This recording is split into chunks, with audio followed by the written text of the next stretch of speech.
Hello all, I am Sureka from Gindi Times, the official campus magazine of CEG, ACT and SAP. Today we have with us Mr. Karthik Mehta, who have won the Favourite Lyricist Award in Mugavari Awards. Hi sir. வணக்கம் வணக்கம் sir நீங்கள் lyrics டயலாக்ஸ்ன்னு சொல்லிட்டு நிறைய எழுதிருக்கீங்கல்ல sir. So உங்களுக்கு யார் இன்ஸ்பிரேஷனாக இருந்திருக்காங்க sir? எனக்கு முதல்ல கண்ணதாசன் திரைத்துறையில், பிறகு வைரமுத்து, அதன் பிறகு ரொம்ப ஆழமாக பாதிச்சவர் நான் முத்துக்குமார்.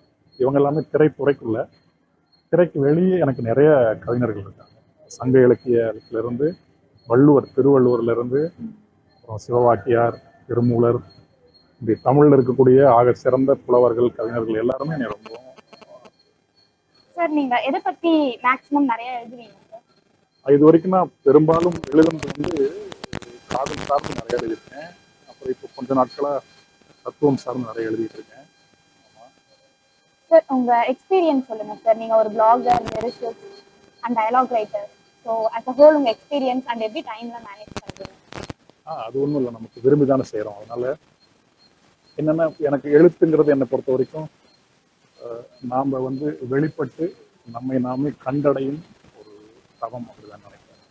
வெறுமனே எதையோ ஒன்று எழுதிட்டு ஒரு ஃபேமுக்காக ஒன்று பண்ணிட்டு பணங்காசு சம்பாதிச்சு போகிறதுக்காக எனக்கு அப்படி இல்லை. எழுத்துங்கிறது ஒரு எழுதி எழுதி எழுதி எழுதி இந்த மொழியை கற்றுக்கிட்டு, இந்த மொழியின் வாயிலாக என்னை நானே தெரிஞ்சுக்கிட்டு, அதன் மூலமாக நான் ஒரு இந்த இறப்பிற்குள்ளாகதாவது நான் ஒரு மனிதனாக இருக்கணும் அப்படிங்கிறதுக்காக தான் எழுத வந்தது. அந்த பாதையில் தான் இருக்கேன். லைஃப் ஆஃப் எக்ஸ்பீரியன்ஸ் எப்படி சார்? அதான் இப்போ சொன்னனே, அது என்ன நான் தெரிஞ்சுக்கணும்னு ஆசைப்படுறேன் இல்லையா? வேற வேற வழியில தெரிஞ்சுக்குவோம். எழுத்துங்கிறது எனக்கு என்னன்னா, எனக்கு கண்ணாடி மாதிரி. அது நான் எழுதியது என்னை நான் பார்த்தேன். அப்படி அமைஞ்ச அந்த 2 பாட்டு தான் லைஃப் ஆஃப் ராமும். நான் நிறைய இடங்களில் சொல்லியிருக்கேன். அது லைஃப் ஆஃப் கார்த்திக் மேத்தா தான்.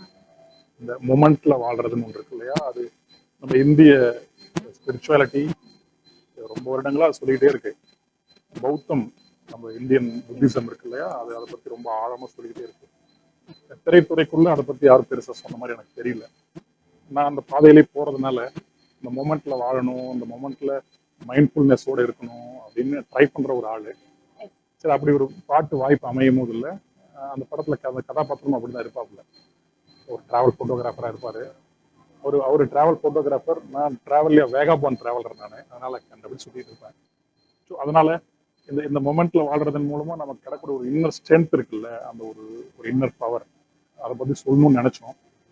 அது அந்த லைஃப் ஆஃப் ராமுல ஒர்க் அவுட் ஆயிடுச்சு.